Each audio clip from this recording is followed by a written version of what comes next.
सोचिए, दुनिया की सबसे ताकतवर संसद के गलियारों में अचानक एक अजीब सा सन्नाटा फैल जाए। ये सन्नाटा किसी जश्न का नहीं, बल्कि उस तूफान की आहट है जो दूर से आता हुआ दिखता नहीं, लेकिन टकराते ही सब कुछ हिला देता है। 7 समंदर पार वॉशिंगटन डीसी के बंद कमरों में एक ऐसा फैसला आकार ले रहा है जिसकी स्याही अभी सूखी भी नहीं है और उसके असर की गर्मी भारत तक महसूस होने लगी है। ये कहानी किसी जंग के मैदान की नहीं, ये कहानी आपकी और हमारी रोजमर्रा की जिंदगी पर पड़ने वाले उस वार की है जिसे हथियारों से नहीं, कानूनों से अंजाम दिया जाता है। ये एक आर्थिक झटका है, एक ऐसा दांव जो सीधे भारत की बढ़ती ताकत को निशाना बना रहा है। वीडियो शुरू करने से पहले एक पल रुकिए। अगर आप ऐसी खबरें समझना चाहते हैं जो दिखती कम हैं और असर ज्यादा करती हैं, तो वीडियो को लाइक कीजिए, चैनल को सब्सक्राइब कीजिए और अपनी राय कमेंट में जरूर लिखिए, क्योंकि आगे जो आप सुनने वाले हैं वह सिर्फ खबर नहीं, आने वाले समय की तस्वीर है। अब असली कहानी शुरू होती है। अमेरिका, जो कल तक भारत को अपना सबसे भरोसेमंद रणनीतिक साझेदार बताता नहीं थकता था,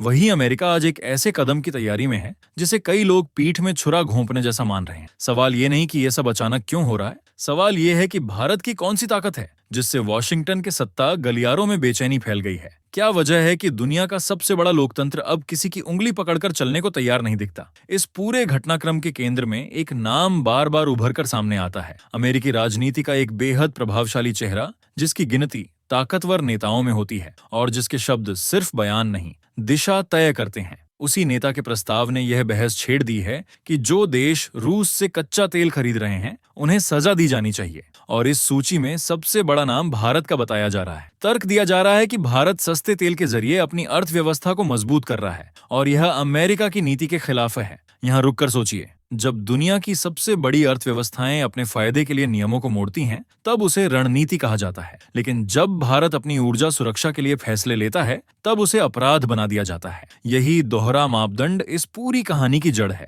प्रस्तावित कानून में कहा जा रहा है कि अगर भारत ने अपनी नीति नहीं बदली तो भारत से अमेरिका जाने वाले सामान पर बेहद भारी शुल्क लगाया जा सकता है। ये मामूली शुल्क नहीं होगा, बल्कि इतना ज्यादा कि भारतीय उत्पाद अमेरिकी बाजार में टिक ही न पाए। कल्पना कीजिए, अगर भारत में बना कोई सामान 100 रुपए में अमेरिका पहुंचता है और उस पर 500 रुपए का टैक्स लगा दिया जाए, तो वह सामान वहां आम लोगों की पहुंच से बाहर हो जाएगा। इसका मतलब सिर्फ व्यापार का नुकसान नहीं, बल्कि लाखों नौकरियों, उद्योगों और सप्लाई चेन पर सीधा असर। टेक्सटाइल से लेकर दवाइयों तक, आईटी से लेकर मैन्युफैक्चरिंग तक, हर सेक्टर इसकी चपेट में आ सकता है। और यही शायद उस दबाव की रणनीति है जिसके जरिए भारत को झुकाने की कोशिश की जा रही है। लेकिन यह कहानी सिर्फ अर्थव्यवस्था तक सीमित नहीं है, ये भारत की संप्रभुता का सवाल है। जब कोई देश आपसे कहे कि अपनी विदेश नीति हमारी शर्तों पर चलाओ, अपने व्यापारिक रिश्ते हमारी मर्जी से तय करो, तो वह साझेदारी नहीं, नियंत्रण होता है। और यही बात भारत को स्वीकार नहीं। पिछले कुछ वर्षों में भारत ने यह साफ कर दिया है कि वह अपने फैसले खुद करेगा, चाहे दबाव कितना ही बड़ा क्यों ना हो। यहाँ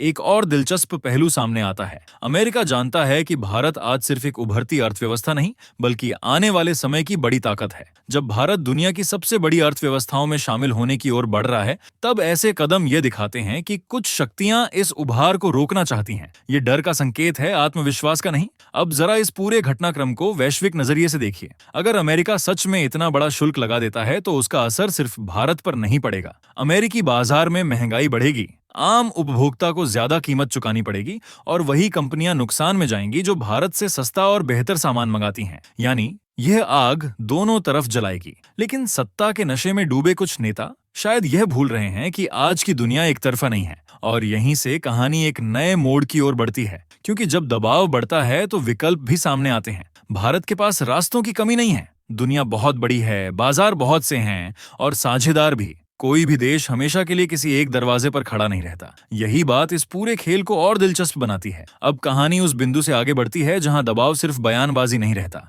बल्कि एक ठंडी और गणनात्मक रणनीति में बदल जाता है। जब किसी देश को आर्थिक हथियारों से घेरने की कोशिश होती है, तब असली परीक्षा उसकी सहन शक्ति की नहीं, बल्कि उसके आत्मविश्वास की होती है। अमेरिका की मौजूदा चाल इसी सोच पर टिकी हुई नजर आती है कि अगर टैक्स की दीवार ऊंची कर दी जाए तो भारत खुद ब खुद झुक जाएगा। लेकिन यही वह जगह है जहां पूरी गणना उलटी पड़ सकती है, क्योंकि आज का भारत किसी एक बाजार, किसी एक ताकत या किसी एक मुद्रा के सहारे खड़ा रहने वाला देश नहीं है। यह समझना जरूरी है कि यहाँ बात सिर्फ व्यापार घाटे या मुनाफे की नहीं है। जब किसी देश से कहा जाता है कि अपनी ऊर्जा सुरक्षा के फैसले बदलो, अपने पुराने साझेदारों से दूरी बनाओ और अपनी विदेश नीति दूसरों की पसंद के मुताबिक ढालो, तो वह साझेदारी नहीं कहलाती, वह दबाव कहलाता है। भारत के लिए यह मुद्दा पैसों से कहीं आगे का है। ये उस आजादी का सवाल है जिसके लिए फैसले दिल्ली में हों, न कि किसी और राजधानी में। इतिहास बताता है कि भारत जब भी ऐसे मोड़ों पर पहुंचा है, तब उसने घबराकर पीछे हटने के बजाय नए रास्ते तलाशे हैं। कई बार वे रास्ते कठिन रहे, कई बार विवादास्पद भी, लेकिन लंबे समय में वही रास्ते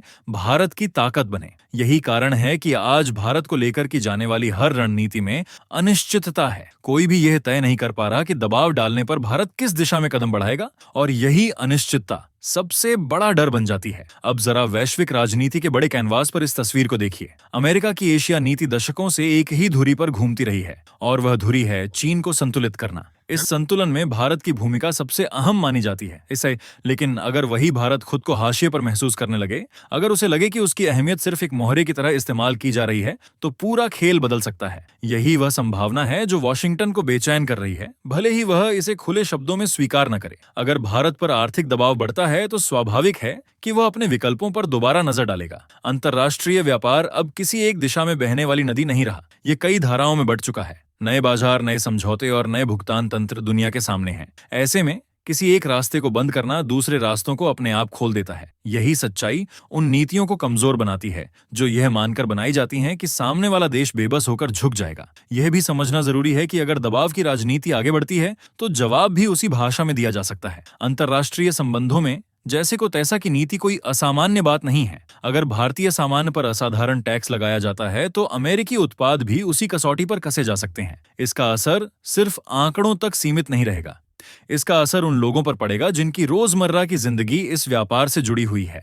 किसान, उद्योगपति, कर्मचारी और उपभोक्ता सभी इसकी कीमत चुकाने को मजबूर होंगे। इस पूरी कहानी में एक और परत है जिसे अक्सर नजरअंदाज कर दिया जाता है। आज की दुनिया में ताकत सिर्फ बंदूकों या मुद्रा से नहीं मापी जाती। डिजिटल प्रभाव, डेटा और तकनीकी निर्भरता भी उतनी ही अहम भूमिका निभाते हैं। भारत इस क्षेत्र में सिर्फ एक बाजार नहीं बल्कि एक केंद्र बन चुका है। करोड़ों उपयोगकर्ता, तेजी से बढ़ती तकनीकी क्षमता और वैश्विक कंपनियों की निर्भरता, ये सब भारत को एक ऐसी स्थिति में खड़ा करता है जहां फैसलों का असर दूर तक जाता है। अगर नीतिगत स्तर पर सख्ती बढ़ती है, अगर नियम बदले जाते हैं, तो उसका असर उन बड़ी कंपनियों पर पड़ेगा जिनकी रणनीतियां भारत को ध्यान में रखकर बनाई जाती हैं। ये कोई चेतावनी नहीं बल्कि मौजूदा वैश्विक व्यवस्था की हकीकत है। यही वजह है कि ये पूरा टकराव सिर्फ भारत बनाम अमेरिका की कहानी नहीं रह जाता, बल्कि ये उस बदलती दुनिया की कहानी बन जाता है जहां हर देश अपनी जगह और भूमिका नए सिरे से तय कर रहा है। आखिर में सवाल ये नहीं रह जाता कि कौन किस पर कितना टैक्स लगाएगा। असली सवाल ये है